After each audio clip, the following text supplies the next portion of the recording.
নমস্কার বন্ধুরা, আজ আমি আপনাদের সাথে শেয়ার করব আলু পটলের রসা বা কালিয়ার রেসিপি।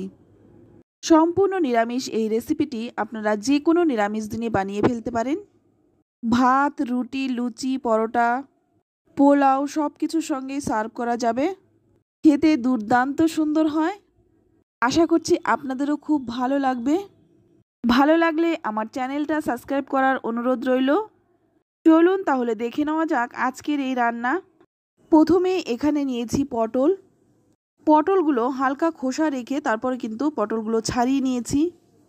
পটলে একটু খোসা রেখে ছাড়ালেই বেশি ভালো হয়। এর সঙ্গে নিয়েছি 3টে মিডিয়াম সাইজের আলু। আমি একটা আলুকে 4 টুকরো করে কেটে নিয়েছি। আলু পটল কেটে ধুয়ে পরিষ্কার করে নিয়েছি।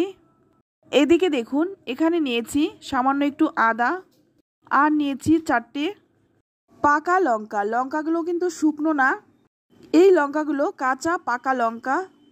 অপর দিকে কড়াই গরম করে নিয়ে এর মধ্যে দিয়ে দিচ্ছি 2 চামচ সর্ষের তেল। তেলটা ভালো করে গরম করে নিয়ে এর মধ্যে দিয়ে দিচ্ছি কেটে রাখা পটলগুলো। এবার স্বাদমতো লবণ আর সামান্য একটু হলুদ দিয়ে পটলগুলো ভেজে নেব। আর পটল ভাজার সময় গ্যাসের আঁচটা লো টু মিডিয়ামে রেখেই ভাজবো। আর পটলগুলো কিন্তু একটু ভালো করেই ভেজে নেব। কাঁচা কাঁচা থাকলে কিন্তু খেতে ততটা ভালো লাগে না, তাই পটলগুলো কিন্তু একটু ভালোভাবেই ভেজে নিতে হবে। তো পটলগুলো খুব ভালোভাবে ভাজা হয়ে গেছে, এবার তেল ঝরিয়ে তুলে নিচ্ছি। পটল ভেজে তুলে নিলাম। এবার ওই তেলের মধ্যেই দিয়ে দিচ্ছি কেটে রাখা আলু। এবার আলুর মধ্যেও দিয়ে দিচ্ছি সামান্য একটু লবণ, আর দিয়ে দিচ্ছি সামান্য একটু হলুদ গুঁড়ো। লবণ আর হলুদ গুঁড়োটা দিয়ে আলুটা বেশ ভালোভাবে ভেজে নেব। আলুটাও কিন্তু একটু সময় নিয়ে ভাজতে হবে। পটলের থেকে আলু কিন্তু অনেকটাই শক্ত, তাই আলুটা ভাজার সময় ঢেকে ঢেকে ভাজবো। এতে করে কিন্তু আলুটা বেশ নরম হয়ে যাবে। আলু যদি ঢেকে ভাজা হয় আলুটা কিন্তু তাড়াতাড়ি নরম হয়ে যাবে, আর রান্না করতেও কিন্তু খুব একটা সময় লাগবে না। আলু ভাজা হয়ে গেছে, এবার তুলে নিচ্ছি। আলু পটল ভেজে তুলে নিলাম। এদিকে দেখুন লঙ্কাটা আর আদাটা কিন্তু আলাদাভাবে বেটেছি। চাইলে আপনারা একসঙ্গেও বেটে নিতে পারেন। এবার ওই তেলের মধ্যেই সামান্য একটু দিয়ে দিচ্ছি তেল। তেলটা গরম হয়ে গেলেই ফোড়নে দিয়ে দিচ্ছি 1/2 চামচ গোটা জিরে, আর দিয়ে দিচ্ছি 3টে এলাচ আর 3-4 টুকরো দারচিনি।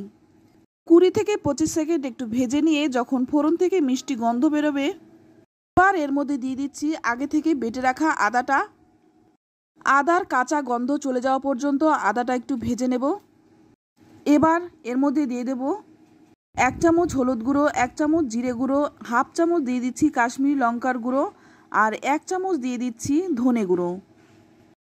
শুকনো মশলা দিয়ে এবার এর মধ্যে দিয়ে দিচ্ছি বেটে রাখা লঙ্কাটা। এবার প্লেটটা ধুয়ে একটু জলও দিয়ে দিচ্ছি। ঝালটা কিন্তু নিজেদের স্বাদ অনুযায়ী দেবেন। জলটা শুকনো হওয়া পর্যন্ত মশলাটা কষিয়ে নেব। তো এখন দেখুন মশলাটার থেকে জলটা শুকিয়ে গেছে, আর মশলাটাও কিন্তু ভালোভাবে কষানো হয়ে গেছে। এবার এর মধ্যে দিয়ে দিচ্ছি একটা ছোট ছোট করে কেটে রাখা টমেটো। এখানে আপনারা টমেটোটাকে পেস্ট করে দিতে পারেন। টমেটোটা নরম হওয়া পর্যন্ত কষিয়ে নিতে হবে। এটা কষানো হতে থাক। এদিকে দেখুন 10-12টা চিনে বাদাম আমি আগেই ভিজিয়ে রেখেছিলাম, তারপর খোসাটা ছাড়িয়ে নিয়েছি। এবার এটা আমি বেটে নেব। তো এখানে দিয়ে দিলাম 2টো তেজপাতা, আর দিয়ে দিচ্ছি চিনে বাদাম বাটাটা। এখানে আমি চিনে বাদাম দিয়েছি, আপনারা চাইলে কাজু বাদাম কিংবা আমন্ড বাদাম দিতে পারেন। কোনো বাদাম যদি হাতের কাছে না থাকে সেক্ষেত্রে 2 চামচ চারমগজ বেটেও দিতে পারেন। বাদামটা দিয়ে খুব ভালোভাবে কষাতে হবে। এবার এর মধ্যে দিয়ে দিচ্ছি স্বাদমতো লবণ। লবণ কিন্তু পটল আর আলু ভাজার সময় দিয়েছি, সেই বুঝে লবণটা দিলাম। এবার 2 থেকে 3 মিনিট ভালো করে কষিয়ে নেব। তো দেখে কিন্তু বোঝাই যাচ্ছে মশলাটা খুব ভালোভাবে কষানো হয়ে গেছে। এবার এর মধ্যে দিয়ে দিচ্ছি ভেজে রাখা আলু আর পটলগুলো। আলু আর পটলটা দিয়ে মশলার সাথে খুব ভালোভাবে মিশিয়ে নিতে হবে। তো ভালোভাবে মিশিয়ে নিয়ে এবার এর মধ্যে দিয়ে দিচ্ছি 1 চামচ চিনি। চিনিটা কিন্তু অবশ্যই দেবেন। নইলে কিন্তু রান্নার স্বাদটা কিন্তু ঠিকঠাক আসবে না। আলু পটল দিয়ে খুব ভালোভাবে কিন্তু মশলার সাথে কষিয়ে নিলাম। এবার এর মধ্যে দিয়ে দিচ্ছি গরম জল। আর রান্নায় কিন্তু গরম জল দিলে কিন্তু রান্নার স্বাদও বজায় থাকে আর রান্নাটাও কিন্তু তাড়াতাড়ি হয়ে যায়। ভালো করে মিশিয়ে নিয়ে এবার ঝোলটা ফুটতে দেব। এইভাবে আলু পটলের রসা রান্না করলে খেতে কিন্তু ভীষণ ভালো হয়। যে কোনো নিরামিষ দিনে একবার রান্নাটা করুন, আশা করছি আপনাদেরও ভীষণ ভালো লাগবে। রান্নাটা কিন্তু খুব সহজ সাধারণ হলেও খেতে কিন্তু হয় দুর্দান্ত। তো ঝোলটা দেখুন ভালো করে ফুটিয়ে নিয়েছি। এবার গ্যাসের আঁচটা লো টু মিডিয়ামে রেখে একটা ঢাকনা দিয়ে ঢেকে 10 মিনিট রেখে দেব। 10 মিনিট পর দেখুন ঝোলটাও কিন্তু আগের থেকে অনেকটা কমে গেছে। আলু পটল তো আগেই ভালোভাবে ভেজে নিয়েছিলাম, তাই সেদ্ধ না হওয়ারও কিন্তু কোনো চান্স নেই। এবার নামানোর আগে দিয়ে দিচ্ছি সামান্য একটু গরম মশলার গুঁড়ো আর দিয়ে দিচ্ছি হাফ চামচ ঘি আর গরম মশলাটা দিয়ে এবার একটু ভালো করে মিশিয়ে নেব।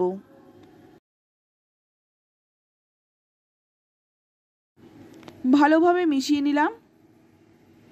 তারপর গ্যাসের আঁচ বন্ধ করে 10 মিনিট দিয়ে দেব স্ট্যান্ডিং টাইম। এবার 10 মিনিট পর দেখুন নামিয়ে নিচ্ছি। দেখতে কতটা লোভনীয় হয়েছে, খেতেও কিন্তু দুর্দান্ত হয়। ভাত, রুটি, লুচি, পরোটা, এমনকি পোলাও, ফ্রাইড রাইস সব কিছুর সাথেই সার্ভ করতে পারেন। অসাধারণ হয় খেতে। রেসিপিটি ভালো লাগলে লাইক, কমেন্ট, শেয়ার করতে ভুলবেন না। আর আমার চ্যানেলে নতুন বন্ধু হয়ে থাকলে চ্যানেলটা সাবস্ক্রাইব করে নেওয়ার অনুরোধ রইল। তো আজ এই পর্যন্ত, আবারও নিয়ে আসবো অন্য কোনো নতুন রেসিপি। সকলেই ভালো থাকবেন, সুস্থ থাকবেন। ধন্যবাদ।